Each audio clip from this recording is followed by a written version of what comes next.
Aux portes du désert, un système de téléphérique urbain est testé à grande échelle. Suspendues à des câbles, ces cabines sont capables de se déplacer d'une station à l'autre à la vitesse de 150 km/h. Pour cet ingénieur russe, c'est l'avenir du transport. Bienvenue dans le futur. Selon les versions, ces cabines pourront transporter de 6 à 30 personnes et leur fréquence pourra s'adapter au nombre de passagers. Ce qui veut dire qu'au lieu d'avoir un énorme bus où 100 personnes se retrouvent compressées comme des sardines dans une boîte, là on peut envoyer les cabines les unes après les autres. Électrique et silencieux, ce métro suspendu à des câbles pourrait connecter des immeubles dans des centres densément peuplés comme Dubaï, mais aussi relier des villes entre elles sur de plus longues distances, comme l'imagine ce clip de promotion. Il est possible de le faire fonctionner dans le désert, des zones inondées ou des reliefs difficiles d'accès.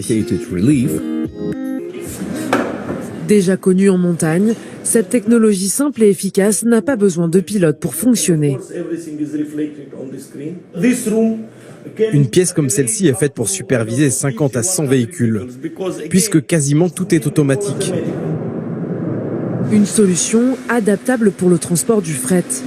Selon ses inventeurs, ce mode de déplacement serait l'un des moins chers au monde, avec un coût, hors construction, de $1 pour 100 tonnes déplacées par kilomètre. Ce que nous faisons, c'est de quitter le niveau du sol qui est surencombré avec des gens, des embouteillages, des bus, avec tout. Et nous allons au niveau supérieur qui, Dieu merci, est encore disponible. Sans détruire la nature ou les constructions existantes et sans émettre de gaz, nous offrons une solution économique et écologique. Cette installation est financée par le centre d'innovation de Sharjah, l'une des villes les plus embouteillées des Émirats. Avec un budget d'1 milliard d'euros par an, les autorités veulent attirer les start-up étrangères à la recherche de capitaux. Les Émirats ont une stratégie, à l'horizon 2030, de passer d'une économie basée sur le pétrole à une économie de la connaissance. 1. Il faut encourager l'innovation. 2. Financer scientifiques et entrepreneurs. 3. Se concentrer sur les nouvelles technologies comme l'intelligence artificielle, la blockchain, l'impression 3D. Et 4. Créer des entreprises qui viendront enrichir notre pays.